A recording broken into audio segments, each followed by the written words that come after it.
పిల్లలకి స్కూల్ పాఠశాలైతే పేరెంట్స్‌కి స్కూల్ పేరెంట్స్‌శాల. నమస్తే అండి సురేష్ బాబు గారు. నమస్కారం అండి కీర్తి గారు. కుంభరాశి వారికి ఆగస్టు 1 తారీఖు నుంచి 31 తారీఖు వరకు ఎలా ఉంటుందో తెలియజేస్తారా? ఆగస్టు మంత్ కుంభరాశి వాళ్ళకి చెప్పుకునే ముందు మనకి ఆగస్టు మంత్‌లో ఎన్నో ముఖ్యమైన పండగలు, విశేష దినాలు, పర్వదినాలు ఉన్నాయండి. అవునండి. ఇవన్నీ మనకి న్యాచురల్‌గా రెమెడీస్ అనమాట. అవి గనక చేసుకుంటూ ఉంటే పండగలు అవన్నీ చాలా బావుంటాయి. బట్ కొన్ని ముఖ్యమైనవి మనం డిస్కస్ చేసుకుందామండి. ఒకటి, ఈ శ్రావణ మాసం మనకి ఆగస్ట్ మంత్ బిగినింగ్‌లోనే మనకి ఎక్కడ స్టార్ట్ అవుతుందంటే అండి, మనకి శ్రావణ మాసం అష్టమితో స్టార్ట్ అవుతుంది. భాద్రపద మాసం సప్తమితో ఎండ్ అయిపోతుంది. ఈ మధ్యలో మనకి 8న వచ్చేటప్పటికి 8థ్ డేట్‌న మనం వరమహాలక్ష్మి వ్రతం చేసుకుంటాం. వర మహాలక్ష్మి అంటే వరాలు మనం అడగకుండానే అమ్మ ఎన్నో ఇచ్చేస్తుందనమాట. మనకి జ్యోతిష శాస్త్రంలో సుమారు 700 నుంచి 800 పనులు ఇన్ ఎ డే 24 అవర్స్‌లో మనిషి చేస్తాడండి. అవి తినటం కానివ్వండి, చూడటం, వినటం, రకరకాల పనులు చేసి ఆలోచించటం, సలహాలు ఇవ్వటం, వేరే వాళ్ళకి నవ్వటం, బాధపడటం, ఇలా ఎన్నో రకాల విషయాలు అమ్మ మనల్ని ఆల్రెడీ కేర్ తీసేసుకుంటాం. మనం అడగం, ఆమె ఆటోమేటిక్ తీసేసుకుంటుంది కేర్. ఇలా మనం అడగకుండా ఎన్నో రకాలు, ఎన్నో వరాలు ఇచ్చే అమ్మని గనక ఆ రోజు గనక మనం ఏదైనా గనక కావాలని కోరుకుంటే అమ్మ సంతోషపడిపోతుంది అనమాట, ఇచ్చేస్తుంది. అందులో నీ పండగ ఫిమేన్ ఎనర్జీ. ఓకే, మనకేమంటారు, మనకి యథా పింగాళ అని చెప్పేసి అంటూ ఉంటారు. మనకి శక్తి స్వరూపం, పురుష స్వరూపం అని చెప్తూ ఉంటారు ప్రకృతిలో. అమ్మవారు వచ్చేటప్పుడు శక్తి స్వరూపంగా ఫిమేన్ డివైన్ మనకి దేవి రూపాన్ని చేస్తుంటాం కాబట్టి లేడీస్కి కనుక వెరీ ఈజీగా కనెక్ట్ అయిపోతుంది అన్నమాట. అందులోనూ పోషించే శక్తి అమ్మకు ఉంటుంది, అలానే పోషించే శక్తి లేడీస్ కూడా ఉంటుంది. కాబట్టి ఇది లేడీస్కి డెడికేట్ చేశారనమాట. ఇది పార్వతీదేవి శివుని అడుగుతుంది, నేను ఇక్కడ ఉంటాను, ఇదేమో హరిశయన మాసము, వీళ్ళకి ఎవరు కేర్ తీసుకుంటారు, అసలు నిజంగా వాళ్ళ ఆర్థిక బాధలన్నీ పోగొట్టుకునే శక్తి సామర్థ్యం మనల్ని వాళ్ళకి ధ్యానం చేస్తే వస్తుందా, ఒక్కోసారి వాళ్ళకు కూడా డౌట్లు వస్తుంటాయి. అప్పుడు శివుడు చెప్తాడు, సో వరమహాలక్ష్మి ఎవరైతే కనుక చేసుకుంటారో అడగకుండానే ఎన్నో వరాలు ఇస్తుంది అమ్మ. కాబట్టి ఎంత చిన్న పండుగ కొద్దిగా కనుక ఆ పండుగ కనుక ఇంట్రెస్ట్ కనుక చేసుకుంటే అన్ని వరాలు వచ్చేస్తాయి అని చెప్పేసి. ఇన్ కేసు ఎవరికైనా కనుక కొన్ని కారణాల వల్ల కనుక చేసుకోలేకపోతే చేసే వాళ్ళ పక్కన కూర్చున్నా కానీ పుణ్యం వచ్చేస్తుంది. ఇది కూడా మనకు శాస్త్రాల్లో చెప్పారండి. వాళ్ళ నీడనున్నా కానీ మనకు వచ్చేస్తుందంట అదృష్టం. చూడండి మరే ఎంత అదృష్టం. సో ఇది చేసుకోవాలని చెప్పి మనం కోరుకుందాం. నెక్స్ట్ డే మనకి గాయత్రి మాత పుట్టినరోజు, ఉపకర్మ చేసుకోవటం, గాయత్రి హోమం చేసుకోవటం, ఇవి కొంచెం ఆధ్యాత్మికంగా చదువుకున్న వాళ్ళ సైడ్లో ఎక్కువగా ఉంటుంది. బట్ ఎవరికైనా పిల్లలు కనుక సరిగా కనుక లేకపోతే, ఎడ్యుకేషన్ సరిగా లేకపోతే, పిల్లలకి తల్లిదండ్రులకు మధ్య ఏమంటారు సంబంధాలు సరిగా లేకపోతే, స్కూళ్ళకి కాలేజీకి సరిగ్గా వెళ్ళకపోతున్నా, చదువుతున్నా కానీ మార్కులు రాకపోయినా కానీ ఆ రోజు విశేషంగా గాయత్రి హోమం కనుక జరిపించండి, గాయత్రి మంత్రం కనుక జపం చేయించండి. లేదంటే ఎక్కడన్నా హోమాలు జరుగుతుంటే హోమాలు కనుక పార్టిసిపేట్ చేస్తే ఆ జ్ఞానం వచ్చేస్తుంది. తర్వాత మనకి శ్రీకృష్ణ జన్మాష్టమి, అది మనకి 16వ తారీఖు ఉంటుంది. తర్వాత 27వ తారీఖు సిద్ధి బుద్ధి ప్రదాత వినాయక చవితి కంపల్సరీ అందరూ చేసుకోవాలని చెప్పేసి మనం కోరుకున్నాం. డెఫినెట్‌గా ఇవి న్యాచురల్ రెమెడీస్ ఫర్ కుంభరాశి వాళ్ళకి చాలా ఇంపార్టెంట్. ఎందుకంటే వీళ్ళకి ఏలినాటి శని ఇంకా నడుస్తూ ఉంది కాబట్టి చాలా మందికి పరిస్థితి కొంచెం ఇంప్రూవ్ అవుతూ ఉంటుంది. బట్ ఈ టైంలో ఆధ్యాత్మికంగా కనుక సెలబ్రేట్ చేసుకుంటే ఇంకా బాగుంటారు వీళ్ళు. రైట్. సో ఇన్ డెప్త్‌గా కుంభరాశి వారికి ఆగస్ట్ 1 నుంచి 31 వరకు ఎలా ఉంటుందో తెలుసుకుందామండి. మనం కుంభరాశి కనుక చూసుకుంటే పేరు బలం ప్రకారం 3 ధనిష్ట 3, 4 పాదాలు, శతభిషం 1, 2, 3, 4 పాదాలు, తర్వాత పూర్వభాద్ర 1, 2, 3 పాదాలు అంతా మనకి కుంభరాశిలో.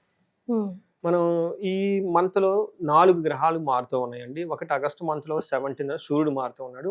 ఈ మంత్ బిగినింగ్లోనే అంటే ఇంకా మనకి మంత్ రాబోతుంది అనగానే 26th, 28న శుక్రుడు కుజుడు మారుతూ ఉన్నాడు. బుధుడు 22వ తారీఖు జులైన మారిపోయారు అనమాట. ఈ 4 యొక్క గ్రహాలు మార్పుతో వీళ్ళకి కనుక చూసుకుంటే కుంభరాశి వాళ్ళకి కొంచెం మిక్స్డ్గా ఉంది అని మనం చెప్పుకోవాలన్నమాట. అంటే మనకి 50-50గా ఉంది అని మనం చెప్పుకోవచ్చు. ఒకటి, వీళ్ళకి సూర్యుడు 7వ ఇంట్లో ఉండటం వల్ల విశేషంగా యాత్రలు చేసే అవకాశం ఎక్కువగా ఉంటుంది. 8వ ఇంట్లో మంగళుడు కుజుడు ఉండటం వల్ల కొంచెం ఇది కొన్ని విషయాలు జాగ్రత్తగా ఉండాలి, కొన్ని విషయాల్లో బాగుంటుందని చెప్పుకోవచ్చు. అయితే బుధుడు శుక్రుడు ఇద్దరు చక్కగా మంచి సక్సెస్ని, పుత్రుల ద్వారా సంతోషాన్ని తీసుకొస్తున్నారు. మనం కనుక చూసుకుంటే వీళ్ళకి సూర్యుడు కొంచెం ఇబ్బంది పెట్టే విధంగా ఉన్న మిగతా గ్రహాలు సపోర్ట్ ఇవ్వడంతో ఒక మిక్స్డ్గా పాజిటివ్ 50-50 ఉందని మనం చెప్పుకోవచ్చు అనమాట. ఇటు బాగుందని చెప్పలేం, ఇటు బాగుందని కూడా మనం చెప్పలేం. కాబట్టి ఈ టైంలో వీళ్ళు ఆధ్యాత్మికంగా ఉంటే బాగుంటుంది. ఓకే. సూర్యుడు వీళ్ళకి 7వ ఇంట్లో ఉండటం ఏమవుతుందంటే ఇది అంత ఇబ్బంది పెట్టే పొజిషన్ అయితే కాదు.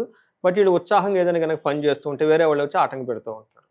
మనకేం చెప్తారంటే సామంత జన విద్వేష దారాపీడ సుతామయం ఉత్సాహభంగకారిణి అని చెప్తారు. అంటే ఈ టైంలో వీళ్ళ కింద ఉన్న మెయిడ్స్ కానివ్వండి, ఎంప్లాయీస్ కానీ వీళ్ళకి సరైన సపోర్ట్ ఇవ్వరు, వీళ్ళని ద్వేషిస్తూ ఉంటారు. దారాపీడ సుతామయం, ఇంట్లో పిల్లలకు కానివ్వండి, భార్యకు కానీ ఏదో ఒక విధంగా కొంచెం హెల్త్ డిస్టర్బ్గా అయ్యే అవకాశం ఎక్కువగా ఉంటుంది. బట్ మెయిన్లీ ప్రొఫెషనల్‌కి ఉత్సాహభంగకారిణి అంటారు. ఉత్సాహంగా ఏదైనా పని చేద్దాం అనుకుంటే వేరే వాళ్ళు వచ్చేసి నీళ్లు పోసేస్తూ ఉంటారు. కొంచెం ఇది జాగ్రత్తగా ఉండాలి. టైర్డ్‌నెస్ ఎక్కువ ఉంటుంది. అంటే ఇక్కడ సూర్యుడికి అంత నెగెటివ్ అని మనం చెప్పుకోలేము. అంత పాజిటివ్ అని చెప్పుకోలేము. కొంచెం అనవసరమైన ఆటంకాలు కలిగిస్తూ టైర్డ్‌నెస్ క్రియేట్ చేస్తుంది. ఓకే. తర్వాత కుజుడిలకు ఫస్ట్ హౌస్‌లో ఉండటం వల్ల అగైన్ ఇది కొంచెం మిక్స్డ్ రిజల్ట్ అని చెప్పుకోవాలి. కొన్ని విషయాల్లో చాలా బావుంటుంది. ధన ప్రవాహం బావుంటుంది. అనుకున్న పనులు చాలా బావుంటుంది. శత్రువుల మీద విజయం బావుంటుంది. కానీ ఇది 8థ్ హౌస్‌లో ఉండటంతోటి ఏం చెప్తారంటే ప్రవాస కార్యహాని సత్ కసారోగ పీడనం స్థాననాశనం రుణచ్ఛేదః అని చెప్తారు. అస్తమ స్థితే ధారాసుతే అని చెప్తారనమాట. అంటే వీళ్ళకి ఫారిన్ వెళ్ళాలి అనుకున్న వాళ్ళకి లేదంటే ఫారిన్ రిలేటెడ్ పనులకి బావుంటుంది. కాకపోతే కార్యహాని కసారోగ పీడనం వీళ్ళకి విపరీతంగా దగ్గొచ్చే అవకాశం ఎక్కువగా ఉంటుంది. ఏదైనా పని గనక ట్రై చేస్తే ఫెయిల్ అయ్యే అవకాశం ఎక్కువగా ఉంటుంది. స్థాననాశనం అంటే ఉన్న పొజిషన్‌లో గానీ, వర్క్‌లో గానీ సరైన రిజల్ట్ రాగా డీమోటివేషన్ అయ్యే అవకాశం ఎక్కువగా ఉంటుంది. రుణ బాధలు ఎక్కువగా ఉంటాయి. ఓకే. అంటే అగైన్ కుజుడు ఇక్కడ మిక్స్డ్ రిజల్ట్ అని మనం అనుకోవాలన్నమాట. అయితే 5th హౌస్‌లో శుక్రుడు ఉండటం వల్ల అగైన్ ఇది చాలా మంచి పొజిషన్ అని మనం చెప్పుకోవాలి. ఇప్పటిదాకా మనకి సూర్యుడు అంత ఫేవరబుల్‌గా లేడు. కుజుడు కూడా 50-50గా ఉన్నారు. బట్ శుక్రుడు మాత్రం మంచి పాజిటివ్‌గా ఉండి శుక్రవారాలు చేసుకోవడానికి వీళ్ళకి మంచి లైన్ క్రియేట్ చేసేసి కావాల్సిన సంపదన అంతా ఇచ్చేసి సపోర్ట్ చేస్తాడు పూజలు చేసుకోవడానికి. ఇక్కడ శుక్రుడు వీళ్ళకి 5వ ఇంట్లో ఉండటం వల్ల ఏమని చెప్తారంటే దాసీ భృత్య జనలాభ నిత్య మృష్టాన్న భోజనం ధనధాన్య అభిష్టార్థ సిద్ధి పంచమస్తే భవేత్ భృగు అని చెప్తారు. 5వ ఇంట్లో శుక్రుడు ఉండటం వల్ల వీళ్ళకి భాగ్యం పట్టుకుంటుంది. ఓకే. అష్టలక్ష్మి పట్టుకుంటుంది. It's a very good position అండి. ఈ టైంలో లేడీస్ ద్వారా మంచి బెనిఫిట్ ఉంటుంది వీళ్ళకి. ఫిమేన్ ఎనర్జీ బాగా పాజిటివ్ అట్మాస్ఫియర్ వస్తుంది ఇంట్లో కానివ్వండి. తర్వాత దాసీ జనులతోటి పరివారంతో సుఖంగా భోజనం చేయటం ధనధాన్యం బాగుంటుంది. ఇష్టమైన పనుల్లో లాభప్రదంగా ఉంటుంది. సుఖంగా ఉంటారు.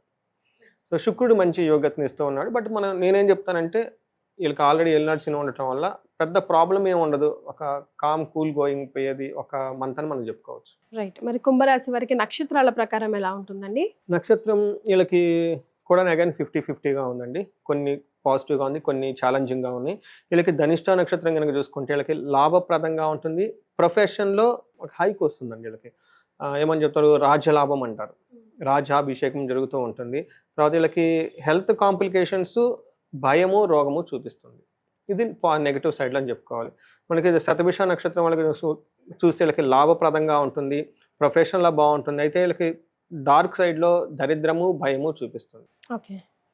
పూర్వభాద్ర వీళ్ళకి ధన ప్రాప్తి చూపిస్తుంది. లాభప్రదంగా ఉంటారు. బంధనము భయము చూపిస్తుంటుంది. సో భయపడినట్లు ఉండే సిచ్యువేషన్స్ అవకాశం ఎక్కువగా ఉంటుంది. కానీ బంధించబడినట్లు ఉండే సిచ్యువేషన్ కూడా ఎక్కువగా ఉంటుంది. అంటే బంధించబడటం అంటే వాళ్ళకి క్లారిటీ ఉండదు. ఏది చేస్తే బాగుంటుంది, ఏది చేయకపోతే బాగుంటుంది, వెళ్దామా వద్దా, కన్ఫ్యూజన్గా ఉండే అవకాశం ఎక్కువగా ఉంటుంది. ఈ ప్రకారం మనం ఏం చెప్పుకోవచ్చు అంటే కొంచెం మిక్స్డ్గా ఉంది అన్ని విధాలని చెప్పుకోవచ్చు. మరి వీరికి ఎలాంటి రెమెడీస్ సూచిస్తారండి? ఫస్ట్ వీళ్ళకి ఫైనాన్షియల్ ప్రాబ్లమ్స్ చాలా ఎక్కువగా ఉన్నాయండి. అందుకని అమ్మవారి యొక్క విశేష హోమం వీళ్ళు 1-1 ఇంట్లో జరుపుకుంటే చాలా కలిసి వస్తుంది. ఓకే.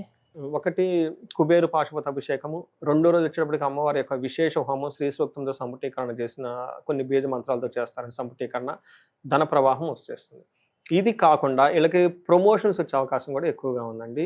ఇంటికి సంబంధించి వీళ్ళకి విష్ణుమూర్తికి సంబంధించిన ఆలయాలు దర్శించుకున్న లక్ష్మీనారాయణ అష్టకం రెగ్యులర్గా చదువుకున్నా కానీ విపరీతంగా కలిసి వస్తుంది.